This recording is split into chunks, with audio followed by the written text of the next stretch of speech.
From LEX 18, your official UK sports station for Big Blue Nation, this is BBN Tonight, presented by UK Federal Credit Union.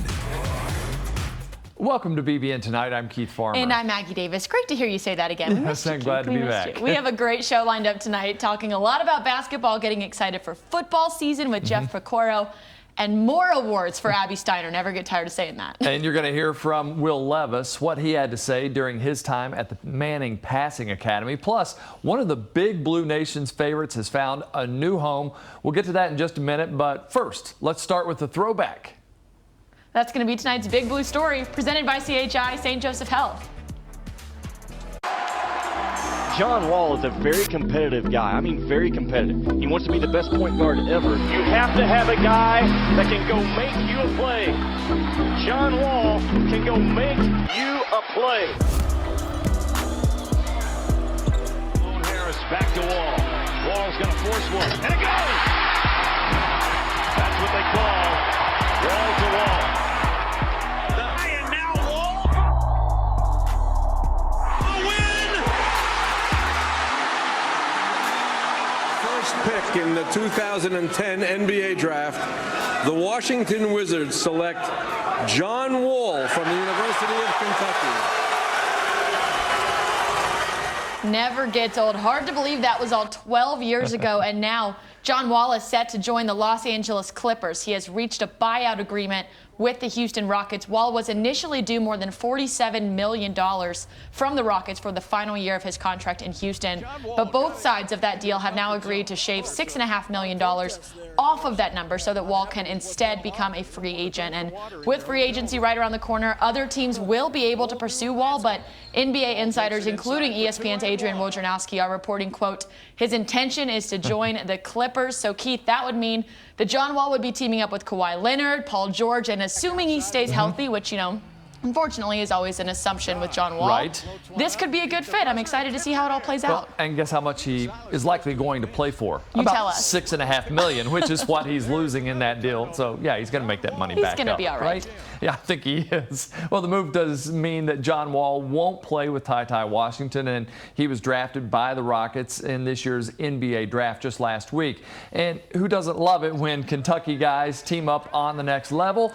But just because Wall and Washington aren't going to be teammates doesn't mean that these two don't have a relationship. It's all part of La Familia. We talked a whole bunch through the season and stuff. You're just pretty much telling me, like, you know, at the next level, as me being a guard, you just got to be ready. You got to go in there, use your voice, get your guys under control, and just pretty much go out there and just have fun. That's pretty much was the biggest thing he was just telling me. Like, at the next level in the NBA, just go out there and have fun, and everything else will take care of itself. And so, Maggie, at that next level, he no longer is going to get to play with him or back him up, but instead now he's going to have to guard him. Yeah, that's never an easy task, Yes. especially for a rookie. But TYTY will be playing alongside a couple of his former conference foes. The Rockets also drafted Auburn's Jabari Smith as the number 3 pick and LSU's Tari Eason with the 17th pick. Here's what the Wildcat had to say about those Tigers. Playing against them this year, one thing about Tari, nobody can stop Tari from getting to the rim whenever he wants. He plays hard for the whole game on both sides of the ball. And one thing about Tari, you know, he didn't start, and he came in with the same mentality. Like, he never let that affect him. At the end of the day, he's just a hooper. He just wants to go out there and win, and he was just out there competing. Same thing about Jabari, you know. Everybody knows who Jabari is. Jabari's the guy, so it's just like he was a big cover for us. He's going to go out there, he's going to play hard, he's going to talk trash. He's going to play hard on both sides of the ball, and ultimately he just wants to win. That's good stuff. And on the flip side, here's what TYTY's new teammates and the Rockets general manager had to say about him.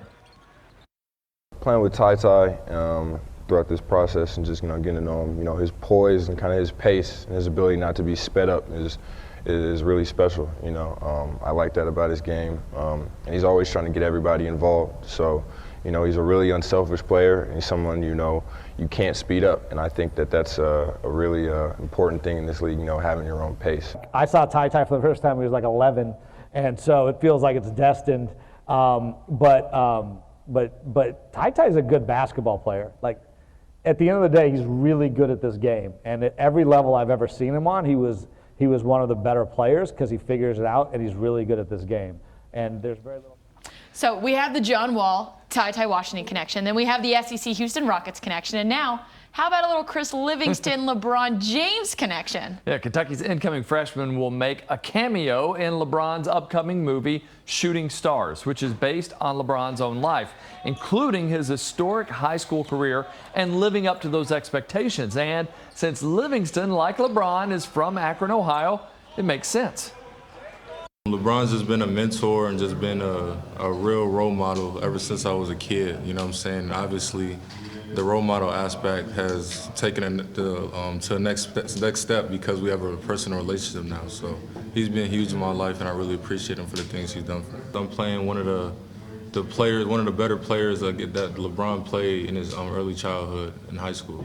So like my freshman year, I played for Bookdale High School. LeBron went to St. Vincent St. Mary, and they're two rivals. So I'm playing like the player on Bookdale High School. That's what I'm playing. Do you get the best of the? Oh yeah, definitely. Yeah. I actually do. Yeah.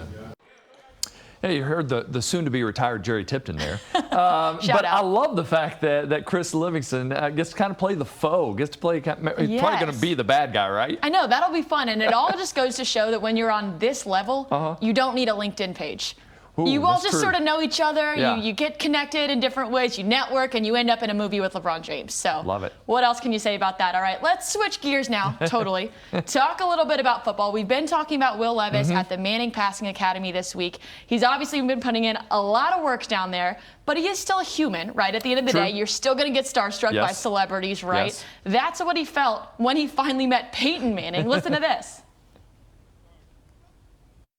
I talked to Peyton for the first time yesterday. I felt someone tap on my shoulder, start a conversation with me, and it took me until a couple sentences to realize it was Peyton. I was like, oh my gosh, I'm talking to Peyton Manning right now. And it's like we're coworkers too. It's like we're talking about how the camp's going and everything. But I mean, he's awesome. But all of them are so awesome. They've been doing such a great job with this camp, and I'm going to make sure that I take advantage of every opportunity I can to talk with them throughout the weekend. See, he doesn't need a LinkedIn either, right? I know. First he talks with the Mannings. Let's not forget he met with Tom Brady earlier this summer. Yes. These guys are all over the place. I feel like this is kind of like your fraternity, right? Yeah. I mean, it's like basketball, just those UK guys get together. Now, this one, obviously not UK guys, but he has had the chance to just meet some folks because I think people are realizing Will Levis is a pretty good football player. Yes. And so he is going to be in that next level like those guys were. So pretty cool. All right, we have more with Will Levis and plenty more football talk still ahead as well. Jeff Picoro joins us after the break with his takes on the offseason, and we'll take a deeper look into the schedule. You're watching BBN Tonight.